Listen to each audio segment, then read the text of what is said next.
Welcome to GK facts. Current में जानेंगे video के अंदर। देखिए, अभी जो है सुप्रीम कोर्ट की तरफ से ये एक अहम फैसला सुनाया गया है जो कि ईडब्ल्यूएस कोटे के ऊपर है। ठीक है, यानी कि जो गरीब सवर्ण हैं उनके लिए जारी रहेगा ईडब्ल्यूएस का कोटा। ठीक है, आपको पता होगा कि काफी लंबे समय से जो है ईडब्ल्यूएस के कोटे को लेकर सुप्रीम कोर्ट में याचिका पर याचिकाएं दायर हो रही थी। 40 प्लस याचिकाएं इसके अंदर दायर करी गई थी, जिसमें अभी जो है सुप्रीम कोर्ट की तरफ से ये कहा गया है, यानी कि जो बेंच बैठा था उन्होंने ये कह दिया है कि भैया सुप्रीम कोर्ट ने फैसला कर दिया है कि जो कोटा है वो जारी रहेगा, जो आरक्षण दिया जाता था वो जारी रहेगा, जिस तरीके से छूट थी उसको जारी रखा जाएगा। क्योंकि इसमें जब वोटिंग करी गई तो 3-2 की वोटिंग निकली थी, यानी कि 3 जजों ने हामी भरी और 2 जजों ने इसमें मना कर दिया था, यानी कि टोटल मिला के 5 जजों की ये बेंच की मीटिंग हुई थी, है ना। मतलब जो सुनवाई हुई थी उसमें सुप्रीम कोर्ट ने अहम फैसला दिया है। तो ये क्या है पूरा ईडब्ल्यूएस आखिर में होता क्या है, किस तरीके का कोटा होता है, किन किन जो है क्षेत्र में इनको छूट दी गई है उसके ऊपर बात करेंगे, और कितनी याचिका थी जो जाहिर करी गई। तो वीडियो आपके लिए काफी इंपॉर्टेंट, टॉपिक पेपर के पॉइंट ऑफ व्यू से मोस्ट इंपॉर्टेंट है। 1-2 नंबर का क्वेश्चन आपसे एग्जाम में पूछा जा सकता है। साथ में अगर आपको इसका पीडीएफ चाहिए तो वो टेलीग्राम पर मिलेगा। टेलीग्राम का लिंक आपको नीचे डिस्क्रिप्शन बॉक्स में, वहां से आप हमें टेलीग्राम, फेसबुक, इंस्टाग्राम पर ज्वाइन कर सकते हैं। चलिए स्टार्ट करते हैं और एक एक करके पॉइंटों को समझते हैं।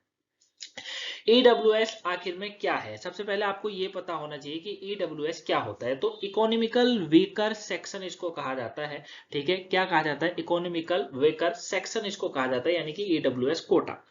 अब सुप्रीम कोर्ट ने क्या कह दिया है? सुप्रीम कोर्ट कहता है कि ईडब्ल्यूएस कोटे को जारी रखेगा जाएगा। ईडब्ल्यूएस कोटा आर्थिक रूप से जो कमजोर लोग होते हैं उनको दिया जाता है। आपको पता है, जो आर्थिक रूप से कमजोर होते हैं उनको दिया जाता है। हालांकि अगर डेटे की बात करें तो ऐसा कम ही देखने को मिलता है कि ईडब्ल्यूएस आजकल ज्यादातर उनका बना है जो आर्थिक रूप से कमजोर नहीं है, वो काफी आगे पहुंचे हुए हैं। ठीक है, लेकिन कोर्ट की तरफ से ये कहा जाता है, मतलब जो संविधान है उसकी तरफ से भी कहा जाता है कि भैया जो ईडब्ल्यूएस का कोटा है ये केवल उन व्यक्तियों को दिया जाएगा, उन मनुष्यों को दिया जाएगा जो आर्थिक रूप से कमजोर है। ठीक है, कोर्टे ने 10% यानी कि 10% रिजर्वेशन को जारी रखने का अहम फैसला दिया है, और 5 जजों की बेंच में से 4 ने इस पक्ष में फैसला दिया है। ठीक है, यानी कि 5 जजों की बेंच बैठी थी। आपको पता होगा 5 जज, 7 जज जो है इस तरीके से जज बैठते हैं सुप्रीम कोर्ट के अंदर।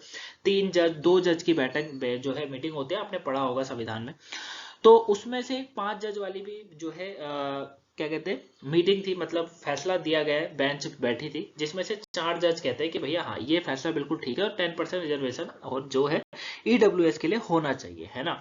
ये कहा गया है। अब आपको मैं बता दूं रिजर्वेशन से क्या होता है। आपको पता ही होगा, अगर आप एससी, एसटी या ओबीसी के तहत आते हैं, अगर जनरल में आते तो फिर ठीक है, आपको फिर तो बहुत ज्यादा अच्छे से पता होगा। लेकिन अगर आप एससी, एसटी, ओबीसी में आते हैं तो आपको पता होगा कि आप जो है छूट मिलती है, एक सर्टिफिकेट होता है जिसको बनाने के बाद जो है सरकार की तरफ से हर क्षेत्र के अंदर छूट दी जाती है। ज्यादातर अगर बात हो तो गवर्नमेंट जो क्षेत्र होते हैं, यानी कि गवर्नमेंट जो जॉब होती है उसमें छूट मिलती है। हालांकि देखने को यही मिलता है कि ये लोग फायदा नहीं उठा पाते हैं। जिस भी तरीके से ईडब्ल्यूएस हो, एससी हो, एसटी हो, ओबीसी हो, इनका सिलेक्शन उतना नहीं होता है जितना जनरल वालों का हो पाता है। ठीक है, अगर हम लोग यूपीएससी की बात करेंगे, आईएएस आईपीएस की बात करेंगे, तो आपने उसमें भी देखा होगा, अगर कोई टॉपर निकलता है, चाहे वो किसी भी जो है साल का उठा के देखे, ज्यादातर साल आपको ऐसे मिलेंगे कि यूपीएससी का जो टॉपर होता है या तो वो जनरल कैटेगरी से ही ज्यादातर होता है। ठीक है, तो ये चीजें होती है। अब इस कोटे सिस्टम के पक्ष में फैसला सबसे पहले जो है चीफ जस्टिस है यू ललित, ये बहुत ही पॉपुलर जस्टिस है। ठीक है, मतलब बहुत ही पॉपुलर वकील है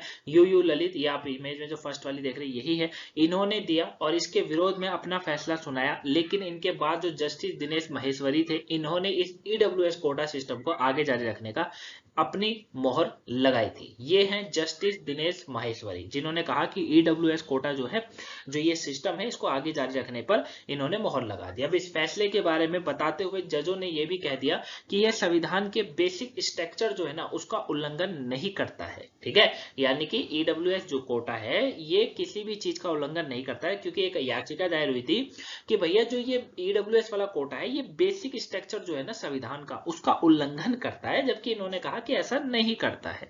क्लियर है, आगे बात करते हैं। अब इसमें जो है जिस आर्टिकल का उल्लंघन की बात चली वो है 103वां संविधान संशोधन। इसको सही ठहराया गया है। क्या कहा गया है सरकार मतलब कोर्ट की तरफ से, ईडब्ल्यूएस कोटा जो है वो आर्थिक रूप से कमजोर लोगों को दिया जाता है, ठीक हो गई बात। लेकिन 103वां संविधान जो है, 103वें संविधान संशोधन के माध्यम से इसे लाया गया था।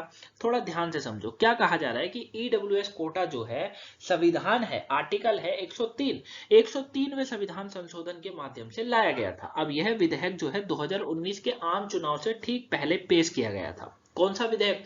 103वां संविधान संशोधन वाला, ईडब्ल्यूएस वाले कोटे को लेकर, जिसमें उच्च जातियों के गरीब वर्गों के लिए सभी कॉलेज और सरकारी नौकरियों में 10% आरक्षण का प्रावधान था।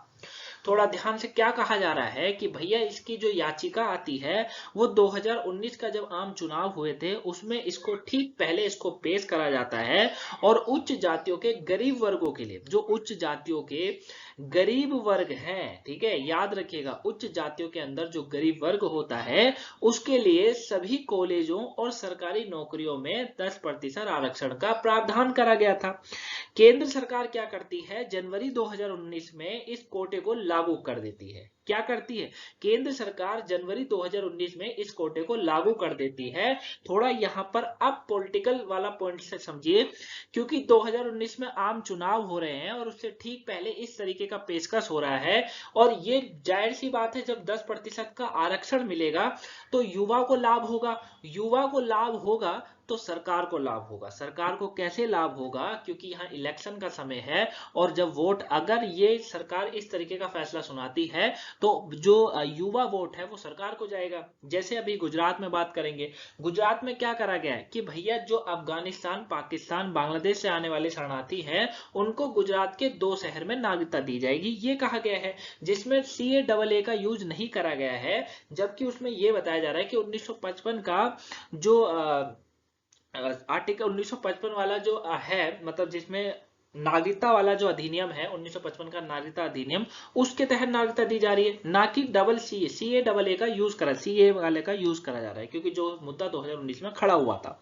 है ना। ये मैंने कल आपको टॉपिक कराया था इसके ऊपर, अगर वो वीडियो नहीं देखे तो उसको जरूर देखिएगा।